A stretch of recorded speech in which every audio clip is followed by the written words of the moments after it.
To change the battery for this remote, first we will need to take out the key. Behind the remote, notice there is that switch right there. We need to press that switch and then pull the key outwards. Just like that. The point where we took out the key from, notice right there is a spot where we need to punch in our screwdriver. I'll punch in the screwdriver in that position and then twist the screwdriver. There you would notice it is opening out, but we have to be a little careful here. Make sure the button portion stays at the bottom and then the plastic cover portion stays at the top. Now I will go ahead and pull this plastic cover outwards, just like that. Right there is our battery. Using the same screwdriver, make sure you're holding your thumb right here and then pulling the battery outwards.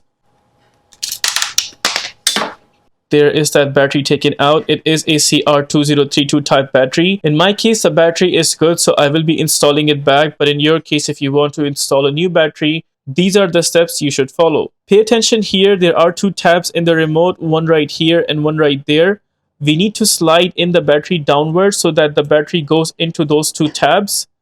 Just like that. And once completely in, then we will give a push to the battery downwards. There it is.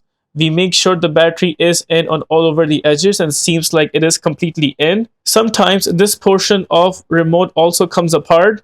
We make sure it's completely in and not coming out. Seems like that portion is completely in. Now we will go ahead and punch in the other side of the remote. While you're punching the top cover, make sure you are not pressing the bottom buttons right there, because if you press those buttons while installing the top cover, it will displace the top portion of the battery. We carefully punch in the top cover, and once it's aligned from the top and from the bottom, only then we will give it a slight push so that it's installed firm and strong. We'll make sure all the edges are completely inside and it seems like it is good. Now we will go ahead and install the key in the remote. With that, we are done with the replacement of the battery for this remote. If this video helps you in any way, please consider liking this video and subscribing to our channel.